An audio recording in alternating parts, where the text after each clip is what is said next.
নমস্কার। উদ্বোধন কার্যালয় থেকে প্রকাশিত স্বামী ভূতেশানন্দজি ব্যাখ্যাত কঠোপনিষদের আজ ১৩ নম্বর শ্লোক এবং মহারাজজির ব্যাখ্যাত অংশ থেকে পাঠ করব। স ত্বমগ্নিং স্বর্গ মধ্যেশি মৃত্যু প্রব্রূহি ত্বং শ্রদ্ধানায় মহ্যম স্বর্গলোকা অমৃতত্বং ভজন্ত এতদ দ্বিতীয়েন ব্রীনে বরেণ। মহারাজজি লিখছেন, মৃত্যু অর্থাৎ হে যমরাজ, ত্বম স্বর্গম অগ্নিম অধোষি অর্থাৎ আপনি স্বর্গপ্রদ অগ্নি অর্থাৎ যজ্ঞ সম্বন্ধে অবগত আছেন। প্রব্রূহি ত্বং মহ্যম অর্থাৎ সেই অগ্নিতত্ত্ব আমাকে বলুন। যদি বলেন আমি অধিকারী কিনা, শ্রদ্ধানায় অর্থাৎ তাহলে বলবো আমি শ্রদ্ধাবান। সেই শ্রদ্ধাবানকে দিতে আপনার আপত্তি হওয়ার কথা নয়। যদি প্রশ্ন ওঠে জেনে কি হবে, এমন জিনিস জানব না। স্বর্গলোকা অমৃতত্বং ভজন্তে অর্থাৎ স্বর্গবাসীরা অমরত্ব লাভ করেন। শাস্ত্র ও বিজ্ঞজনেরা এই কথা বলেন। অতএব অর্থাৎ এতদ দ্বিতীয়েন ব্রীনে বরেণ অর্থাৎ দ্বিতীয় বরে আমার প্রার্থনা, আমি অগ্নিবিদ্যার অনুষ্ঠান করে স্বর্গসুখ ভোগ করতে চাই।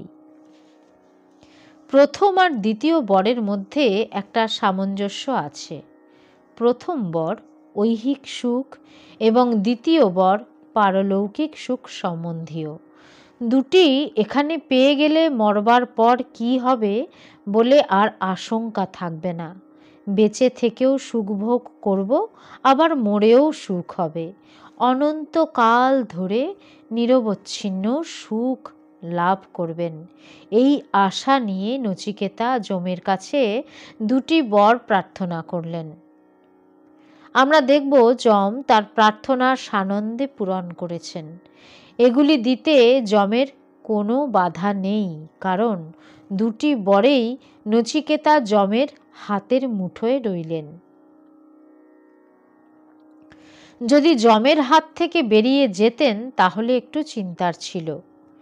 এখানে মনে রাখতে হবে, এই যাগ যজ্ঞাদির উপদেশ শুধু শুনলে হবে না, তদ অনুসারে অনুষ্ঠান করতে হবে।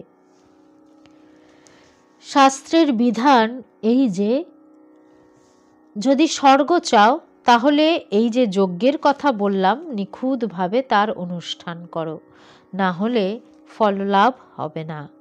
কর্মকাণ্ডের বিধি সম্পর্কেই এই কথা। ব্রহ্মজ্ঞানের ক্ষেত্রে যদি বোঝা যায় যে আত্মা কোনো কর্মের দ্বারা লিপ্ত হন না, অর্থাৎ ন বর্ধতে কর্মণা নো কর্ণীয়ান অর্থাৎ কর্মের দ্বারা আত্মার বৃদ্ধিও হয় না, হ্রাসও হয় না, তখন আমাদের আর কিছু করণীয় থাকে না। বুঝতে পারি আত্মাতে সুখ বা দুঃখ নেই। ন লিপ্যতে লোক দুঃখেন বাহ্য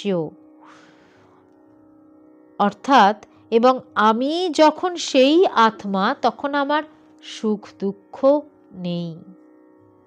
এই জ্ঞান তৎক্ষণাৎ মুক্তি এনে দেয়। যজ্ঞীয় কর্ম ভবিষ্যতে ফল দেয়। এখন যজ্ঞ করা হলো, মৃত্যুর পর স্বর্গ লাভ হবে। এখনই যদি স্বর্গে যাওয়া হয় তাহলে কর্মের ব্যাপারটাই সব গোলমাল হয়ে গেল। মানুষ এই পৃথিবীর ভোগ শেষ করে তারপরে স্বর্গে যেতে চায়, না হলে স্বর্গে যাওয়া তার পক্ষে শাস্তি স্বরূপ হবে। সুতরাং সে এখন কর্ম করে তার ফলটি সেফ ডিপোজিট ভল্টের লকারে জমা রাখবে। পরে যখন দরকার হবে চাবি খুলবে, ভোগ করবে। মানুষের এই রকম আকাঙ্ক্ষা এবং শাস্ত্রেরও এতে সমর্থন। জ্ঞান এবং কর্মের মধ্যে বড় পার্থক্য এখানে। জ্ঞান তৎক্ষণাৎ মুক্তিপ্রদ আর কর্ম কালে ফলপ্রদ। কর্ম এখন করা সমাপ্ত হলো, আর কালে যে ফল ফলবে তা সেই কর্মেরই ফল, তা কি করে বোঝা যাবে? কার্য এবং কারণের একটা সম্বন্ধ থাকা চাই। আমরা দেখেছি কারণ রূপ কর্ম নাশ হয়ে গেল, কার্যরূপ স্বর্গ তখনও এলো না। তাহলে এ দুটির কার্যকারণ সম্বন্ধ হয় কি করে? বীজ নাশ হয়ে গিয়ে গাছ হয়, এ কথা বলা হয় বটে, কিন্তু বস্তুত পক্ষে বীজটা একেবারে নাশ হয় না। বীজ বপনের পর তার ক্রমিক পরিবর্তন হতে থাকে এবং অবশেষে মহীরুহে পরিণত হয়। যজ্ঞীয় কর্মের কিন্তু একান্তই নাশ হয়ে যায়, তার কোনো অংশ কোনো রূপেই অবশিষ্ট থাকে না। তাহলে স্বর্গকে যদি সেই যজ্ঞীয় কর্মের ফল বলা হয়, সেই স্বর্গ আসবে কোথা থেকে? মীমাংসকেরা তার উত্তরে বলেন, কর্ম করবার পর সেটি যখন পূর্ণ হলো, তখন তা থেকে একটি ফল হয় যা দেখা যায় না, তাকে বলা হয় অপূর্ব। যেমন মাটির নিচে বীজটার অবস্থা দেখা যায় না, চারা হয়ে উঠলে তখন দেখা যায়, সেই রকম কর্ম করবার অব্যবহিত পরে তার একটা সূক্ষ্ম ফল, যা প্রত্যক্ষের বিষয় নয়, সেই অপূর্ব উৎপন্ন হয়। একে অপূর্ব কেন বলে? না, কর্ম করবার পূর্বে তা ছিল না। কর্মের পরে সেই অপূর্ব রইল প্রত্যক্ষের অগোচর রূপে। তারপর যখন কাল উপযোগী হবে, তখন তা স্বর্গরূপ ফলপ্রদ হবে। অতএব কার্যের সঙ্গে কারণের সম্বন্ধ হতে কোনো বাধা হলো না। উত্তর মীমাংসক বা বেদান্তীরা এই অপূর্ব মানেন না। তাদের মতে এই অপূর্ব সত্যই একটি অপূর্ব বস্তু, যার সম্বন্ধে না আছে শাস্ত্র প্রমাণ, না আছে প্রত্যক্ষ অনুভব। সিদ্ধান্তকে সার্থক করবার জন্য এটা একটা অনুমান মাত্র। কেবল অনুমানের দ্বারা কোনো বস্তু সিদ্ধ হয় না। এখানে প্রত্যক্ষ বা শব্দ কোনো প্রমাণই নেই।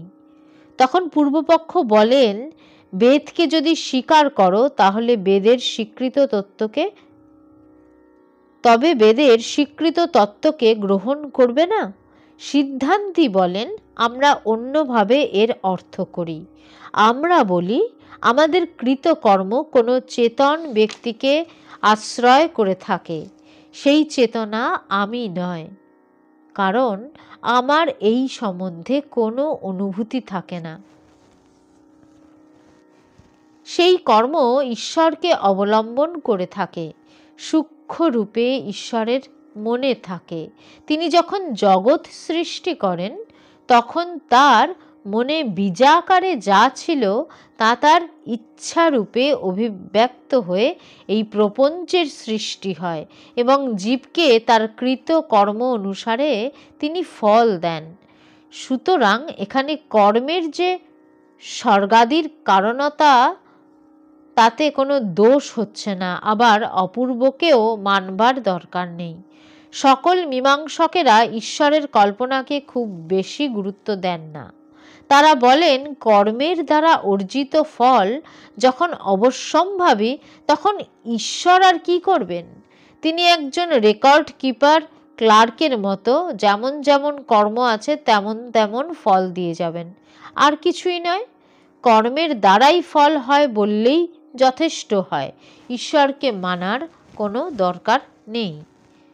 যাই হোক, এই মীমাংসকদের একদল তো ঈশ্বরকে উড়িয়েই দিয়েছেন, আর একদল কোনো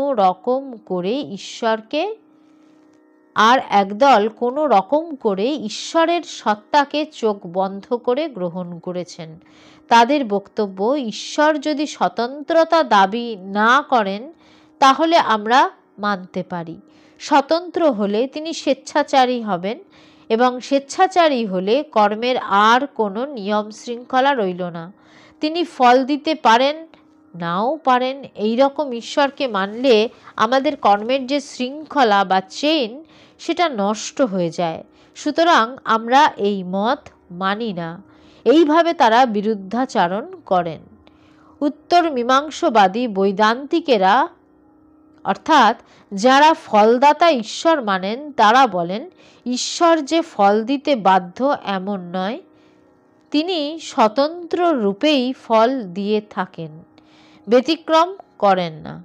আমি ভালো করি, ইচ্ছা করলে মন্দ কাজও করতে পারি, কিন্তু করি না, এখানেই আমার স্বতন্ত্রতা। স্বতন্ত্রতা মানে এই নয় যে স্বাতন্ত্র্য দেখাবার জন্য আমাকে মন্দ কাজও করতে হবে। ঈশ্বর স্বতন্ত্র এবং স্বেচ্ছায় তিনি কর্মের অনুরূপ ফল দেন। তাদের মীমাংসা এই রকম। নমস্কার। এরপর 14 নম্বর শ্লোক পাঠ করব। ওম শান্তি শান্তি শান্তি হরি ওম তৎসৎ। শ্রীরামকৃষ্ণার্পণমস্তু।